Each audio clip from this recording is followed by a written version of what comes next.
Pak Joko hadir hanya untuk mengingatkan bahwa tanggal 13 Desember nanti kita akan merayakan ibadah Natal via Zoom. Jangan lupa apa yang disampaikan oleh Kak Samuel beberapa minggu lalu untuk segera mendaftar. Ya, kan ada formnya yang kalian harus isi, terus dikirimkan lagi supaya kakak-kakaknya tahu alamatnya, tahu juga berapa anak yang hadir nanti di Zoom. Ya, sekali lagi Pak Joko ingatkan, ibadah Natal tanggal 13 Desember 2020, jangan lupa anak-anak yang belum mendaftar segera mendaftar. Karena kata Kak Samuel baru berapa anak saja, belum semuanya. Jadi saya juga mengingatkan juga untuk Bapak Ibu yang ikut menonton, ingatkan anak-anak untuk segera mendaftar. Formnya ada, tolong segera diisi dan segera dikirimkan kembali. Terima kasih Pak Joko, tunggu pendaftaran dari anak-anak ya. Tuhan Yesus memberkati. Shalom. Hey, oke. Selamat siang adik-adik. Kembali lagi kita di ibadah anak, ibadah sekolah minggu. Hari ini kita ketemu lagi. Sekarang sama kakak ya. Kak Joko. Salah bukan ya, bukan Kak Joko. Kak Heno, oke. Nah, mungkin adik-adik sudah siap buat kita mengikuti ibadah anak pada hari ini, tapi sebelum kita mulai seperti biasa, mari kita berdoa dulu ya adik-adik. Silakan dilipat tangannya, ditutup matanya, mari kita berdoa. Terima kasih ya Tuhan Allah Bapa kami, Tuhan kami Yesus Kristus dan Roh Kudus, sekali lagi kami ucap syukur untuk hari ini.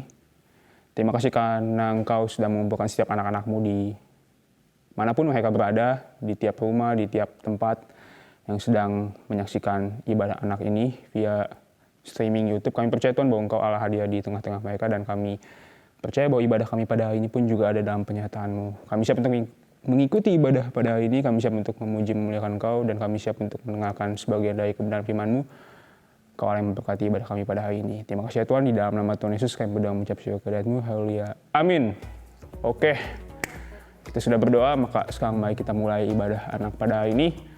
Sebelum adik-adik akan mendengarkan sebuah cerita kebenaran firman Tuhan, ada baiknya kita menyanyikan sebuah lagu dulu ya. Bukan menyanyikan lagu kebangsaan Indonesia Raya ya, tapi kita akan menyanyikan sebuah pujian. Sebuah pujian yang mungkin adik-adik udah lama nih nggak dengar, karena udah lama juga nggak datang ke gereja, udah lama juga nggak kumpul sama teman-teman. Tapi semoga lagu ini bisa mengobati kerinduan adik-adik bersama dengan teman-teman yang lain, oke? Mari kita mulai.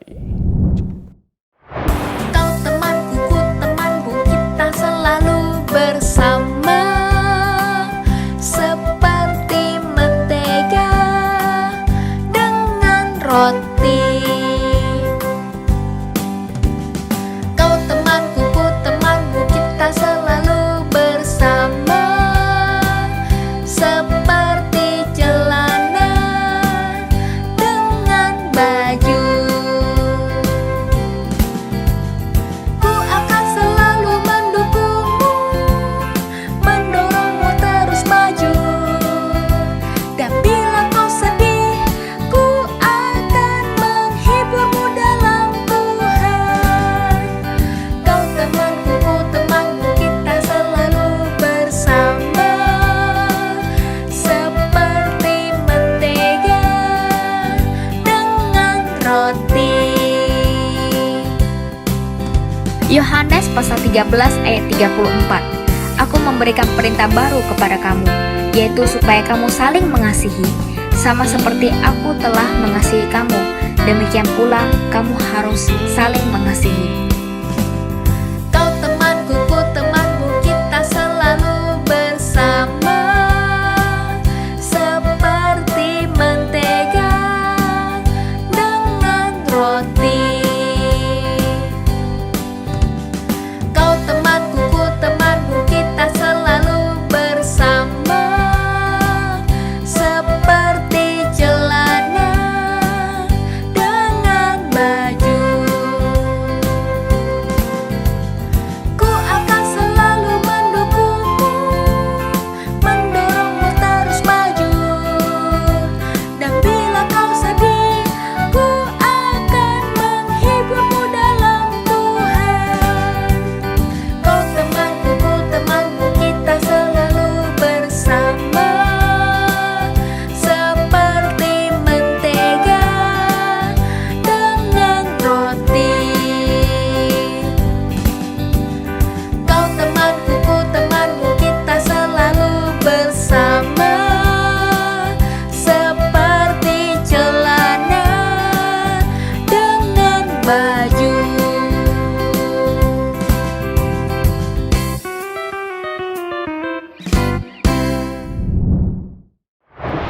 Oke, itu tadi dia sebuah pujian dari siapa tadi yang nyanyi ya, kakak juga lupa. Tapi yang penting tuh maknanya gitu ya adik-adik. Adik-adik tahu tadi lagu tentang apa itu, yang mengingatkan adik-adik tentang teman-teman adik-adik gitu ya. Entah teman-teman di sekolah, entah teman-teman di gereja. Karena ya kakak tahu gitu adik-adik udah lama nggak ketemu sama teman-teman, tapi semoga lagu tadi bisa jadi pengingat gitu ya, bisa mengobati kerinduan adik-adik dengan teman-teman yang sudah lama adik-adik tidak jumpai. Oke. Tadi kita udah nyanyikan sebuah pujian, kau temanku, ku temanmu, kita selalu bersama. Seperti apa? Seperti mentega dan roti. Asik banget ya. Nah, kita udah menyanyikan sebuah lagu pujian. Maka sekarang saatnya kita mendengarkan sebuah cerita kebenaran firman Tuhan. Tentang apa? Mari kita ikuti adik-adik. Nah, sebelum kakak mulai, mungkin kakak ingin mengingatkan adik-adik tentang apa yang sudah disampaikan oleh Pak Joko gitu ya, minggu kemarin lewat ibadah Zoom. Nah, minggu kemarin tuh Pak Joko menyampaikan sebuah cerita tentang bangsa Israel, di mana bangsa Israel tuh sebagai sebuah bangsa mereka pingin atau menginginkan seorang raja. Adik-adik udah tahu ya raja itu siapa? Raja itu orang yang paling bertanggung jawab atas sebuah kerajaan gitu atau atas sebuah wilayah, atau kalau sekarang tuh sama seperti negara gitu ya. Kalau kita kan punyanya presiden, nah kalau kerajaan seperti bangsa Israel tuh punya seorang raja. Nah, bangsa Israel menginginkan seorang raja. Nah, apa yang akan coba kakak ceritakan pada minggu ini, pada hari ini gitu ya, itu masih nyambung sama apa yang disampaikan oleh Pak Joko minggu lalu. Nah, karena bangsa Israel tadi menginginkan seorang raja, maka Tuhan pun menjawab, Allah pun menjawab keinginan bangsa Israel dan memberikan mereka seorang raja. Siapakah rajanya? Nah, mari kita lihat di cerita hari ini, yang sebenarnya bisa adik baca di 1 Samuel 9 sampai 1 Samuel 10. Di 2 pasal ini adik-adik bisa tahu gitu siapa akhirnya orang yang ditentukan atau dipilih oleh Allah menjadi seorang raja.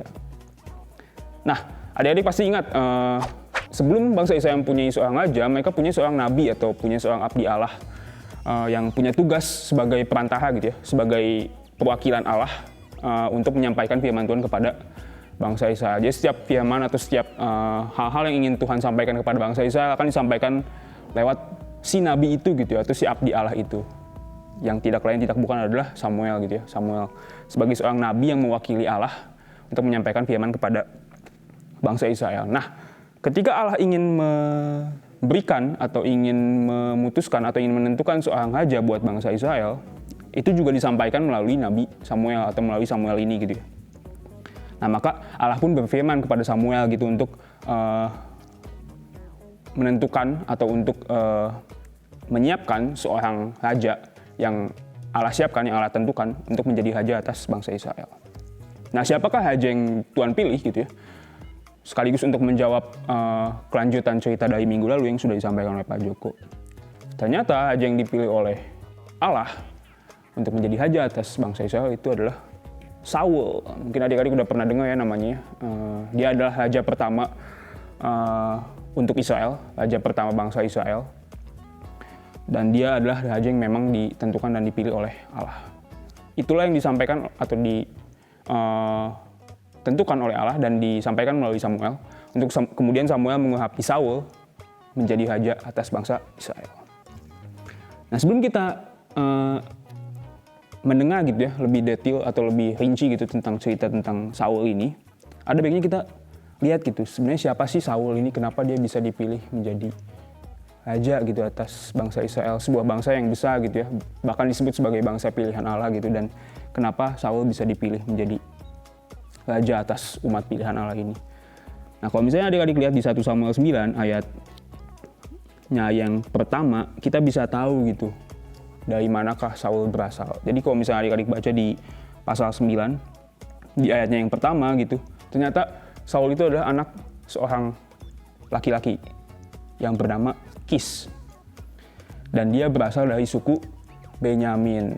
Adik-adik mungkin tahu ya, suku Benyamin itulah suku yang paling terakhir atau anak paling bungsu dari Yakub gitu ya. Yakub itu kan adalah awal mula dari Israel gitu ya. Yakub diubah namanya menjadi Israel, kemudian karena dia punya anak 12 anak, maka 12 anaknya itu semuanya menjadi suku atau menjadi suku dari bangsa Israel. Dan Benyamin ini adalah anak terakhir dari Yakub atau anak terakhir dari Israel.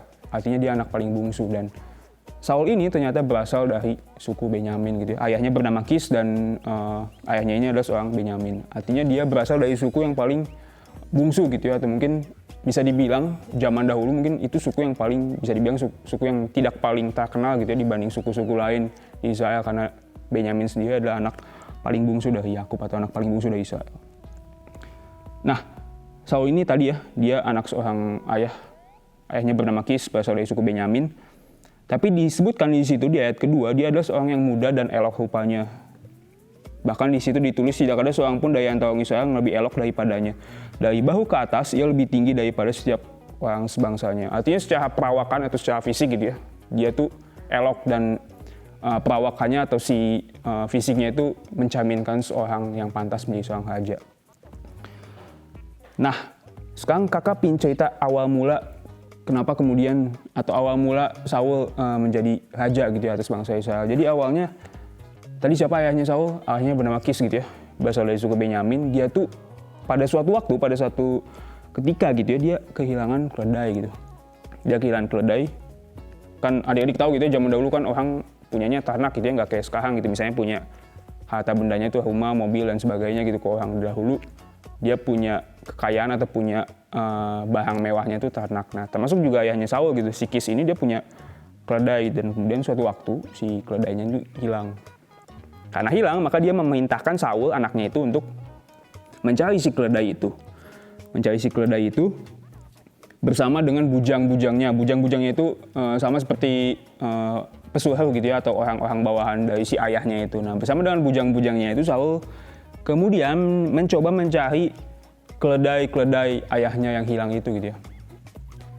Mereka mencari sampai kemudian mereka mencari ke berbagai tempat, nggak ketemu tuh si keledainya. Sulit kan ya, susah gitu ya. Tapi intinya adalah pada saat itu Saul dan si bujang-bujang ayahnya itu dia mencari keledai dan nggak menemukan si keledai itu. Sampai suatu waktu akhirnya salah seorang bujang dari Saul itu bilang ke Saul. Bilangnya seperti apa? Dia bilang, ada baiknya mungkin kita harus bertanya kepada salah seorang abdi Allah yang tinggal di kota ini. Nah, abdi Allah itu ialah Samuel tadi ya, yang merupakan nabi yang Tuhan pilih untuk menjadi perwakilan antara Allah dengan bangsa Israel. Nah, si bujangnya Saul ini ngasih saran ke Saul agar sebaiknya mereka bertanya kepada si abdi Allah yang kebetulan tinggal di kota di tempat mereka sedang mencari keledai itu gitu ya. Akhirnya sampailah mereka di kota itu, di kota di mana Samuel berada, karena mereka memang ada di situ gitu ya, dan kemudian mereka berniat untuk bertanya kepada Samuel tentang keberadaan si keledai-keledai itu. Karena pada zaman dahulu gitu ya, ketika misalnya ada orang-orang yang mungkin kebingungan tentang sesuatu, seperti misalnya Saul dan bujang-bujangnya, mereka akan bertanya kepada nabi gitu ya, mereka akan bertanya kepada nabi, dalam hal ini kepada Samuel. Maka mereka berniat bersegera mungkin untuk mencari Samuel, karena kebetulan Samuel juga ada di kota tersebut. Dan kemudian mereka bertemu dengan Samuel. Tapi pada saat mereka bertemu dengan Samuel, disitulah kemudian Samuel menyampaikan apa yang sudah Tuhan sampaikan kepada dia sebelumnya, bahwa dia menetapkan atau memutuskan bahwa Saul akan menjadi raja atas bangsa Israel. Singkat cerita, ketika mereka bertemu, Samuel menyampaikan apa yang Tuhan sampaikan kepada dia, bahwa Saul akan menjadi raja buat bangsa Israel. Dia bilang kepada Saul bahwa kamu gak usah khawatir tentang keledai-keledai yang sedang kamu cari, bahwa keledai-keledai itu akan segera diketemukan, akan segera kembali kepada ayahnya gitu ya.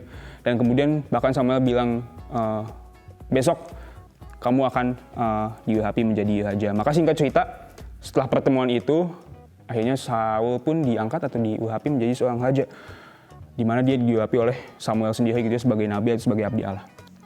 Dan kemudian Saul menjadi raja pertama bagi bangsa Israel. Sehingga terjawablah apa yang menjadi pertanyaan dari firman Tuhan minggu lalu gitu ya. Siapakah menjadi raja atau menjadi raja atas bangsa Israel? Karena memang bangsa Israel menginginkan seorang raja, dan akhirnya yang menjadi raja adalah Saul, yang mana Saul ditentukan atau dipilih oleh Allah sendiri, dan dia diurapi oleh Samuel, abdi Allah. Nah, itu sebenarnya cerita yang ingin kakak bagikan pada hari ini. Untuk detail atau lebih rincinya sebenarnya adik-adik bisa baca di 1 Samuel 9 sampai 1 Samuel 10.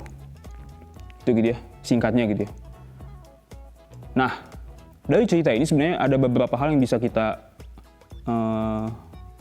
ambil gitu ya pelajarannya adik-adik. Tentang bagaimana seorang Saul gitu ya bisa menjadi raja atas bangsa Israel.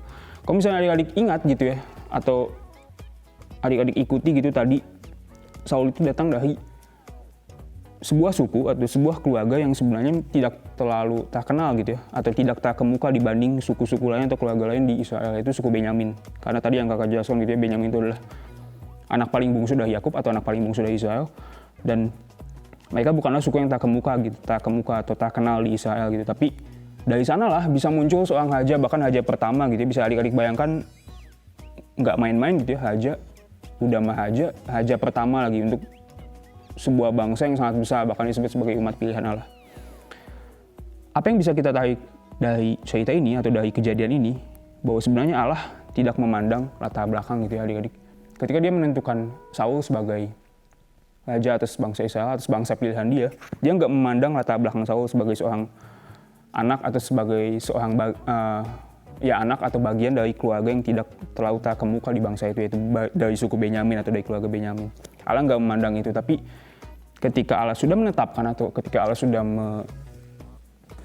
mengatakan bahwa seseorang harus menjadi raja, dalam hal ini Saul gitu ya, maka itulah yang terjadi gitu. Maka sebenarnya kita bisa menarik sebuah pelajaran bahwa ya memang Tuhan atau Allah kita nggak pernah memandang latar belakang kita gitu. Entah kita misalnya dari keluarga yang kaya gitu, atau dari keluarga yang miskin, dari keluarga yang biasa-biasa aja, Tuhan nggak melihat itu gitu. Ketika misalnya Tuhan ingin kita menjadi orang yang besar, Tuhan menginginkan kita berhasil di dalam kehidupan kita, maka itu akan terjadi tanpa melihat latar belakang apapun yang kita punya gitu, yang adik-adik punya, yang kakak punya gitu.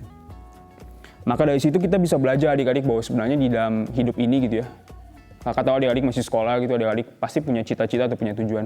Gak perlu takut gitu untuk memimpikan atau mencita-citakan sesuatu hal yang besar gitu di dalam hidup. Karena sekali lagi kita percaya bahwa Tuhan kita besar, dan dari ceritanya kita bisa belajar bahwa Tuhan juga nggak pernah melihat latar belakang kita. Bahkan kalau misalnya adik-adik merasa, aduh kak saya mah udah banyak melakukan kesalahan gitu, itu bukan hal yang menjadi permasalahan gitu buat Tuhan kita gitu ya. Terlepas dari seberapa banyak kesalahan yang kita buat, seberapa besar mungkin dosa kita gitu ya, percaya bahwa Tuhan juga sudah mengampuni semua dosa kita di atas kayu salib. Dan dia nggak pernah mengingat atau melihat itu gitu. Sama seperti dia tidak pernah melihat latar belakang seorang Saul gitu ya, dari keluarga yang biasa-biasa saja. Dia juga tidak pernah melihat latar belakang kita, entah kita dari keluarga yang biasa-biasa saja, atau latar belakang kita misalnya kita punya banyak kesalahan atau penuh dengan dosa gitu. Tuhan nggak pernah melihat itu gitu.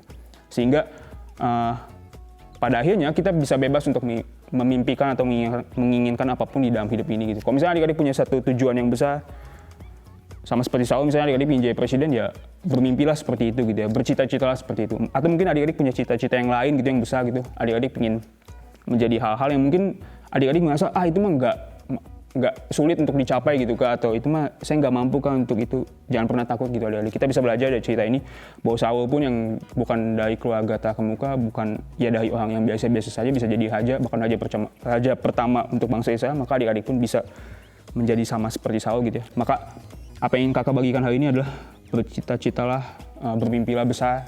Kita tidak pernah tahu gitu Tuhan akan membawa adik-adik sampai sejauh apa, tapi kita harus percaya bahwa kita ada hal yang besar dan bisa melakukan banyak hal yang luar biasa di dalam kehidupan kita, termasuk juga di dalam kehidupan adik-adik.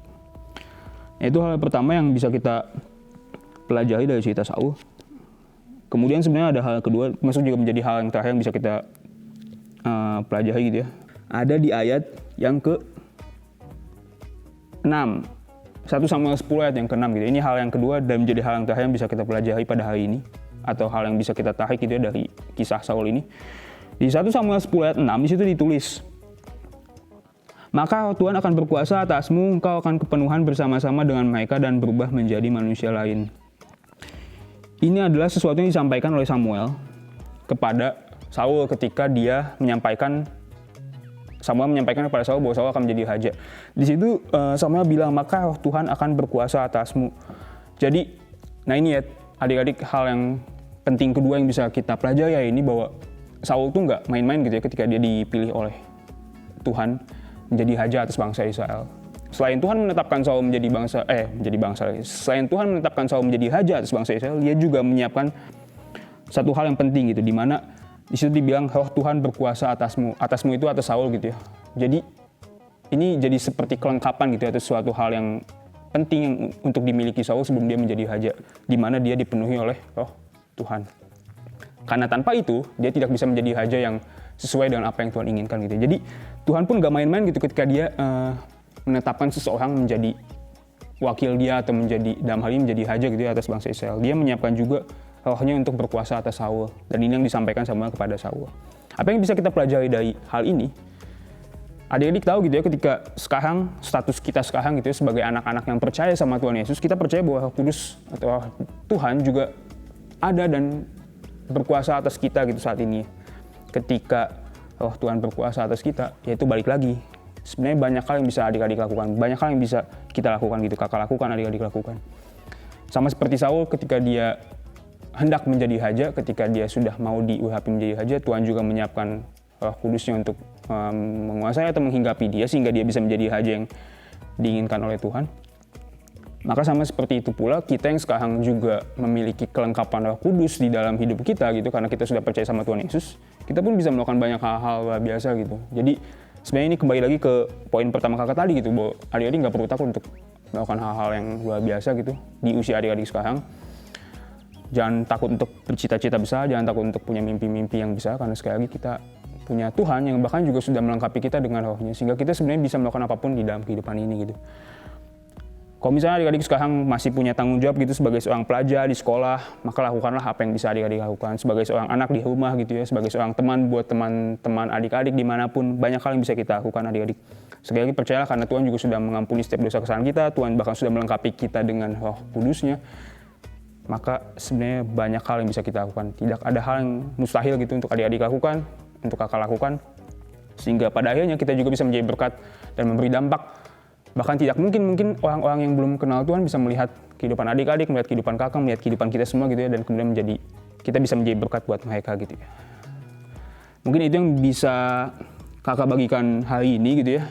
Mungkin singkat tapi semoga bisa menjadi menjadi satu semangat buat adik-adik untuk sekali lagi, meskipun sekali lagi kita masih di dalam satu kondisi yang mungkin nggak enak gitu ya.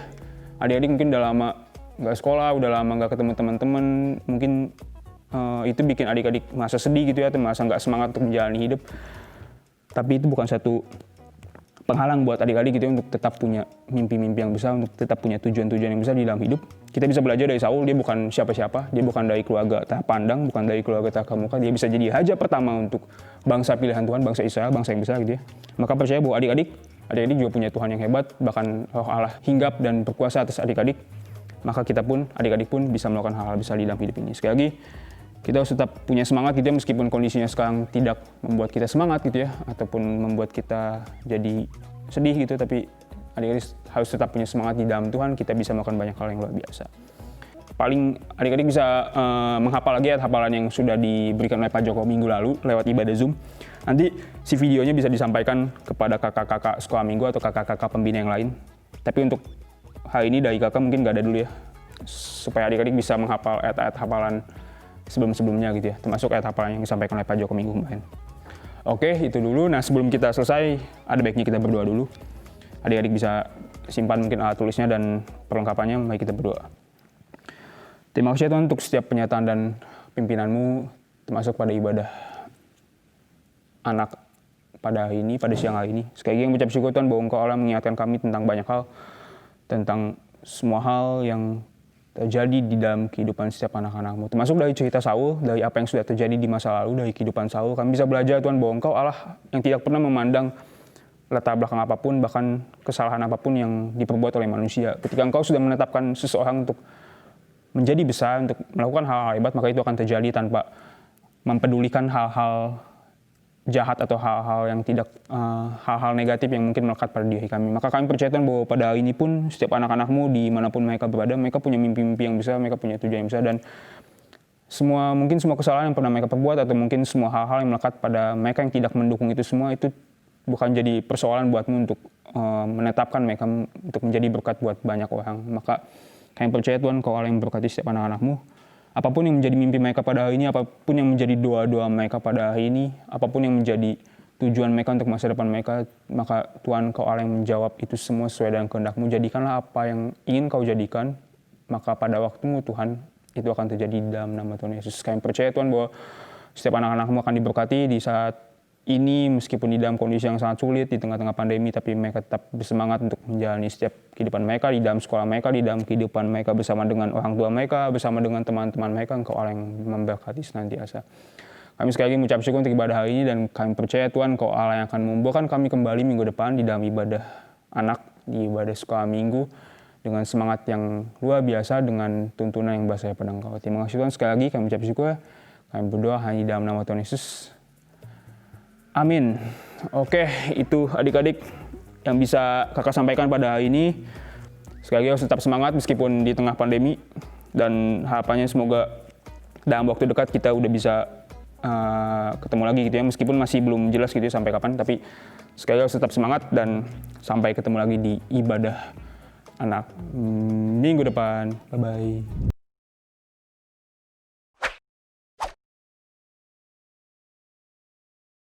Samuel 7 ayat 12. Kemudian Samuel mengambil sebuah batu dan mendirikannya antara Mispa dan Yesana. Ia menamainya Ebenhazer. Katanya, sampai di sini Tuhan menolong kita. 1 Samuel 7 ayat 12. Kemudian Samuel mengambil sebuah batu dan mendirikannya antara Mizpah dan Yesana.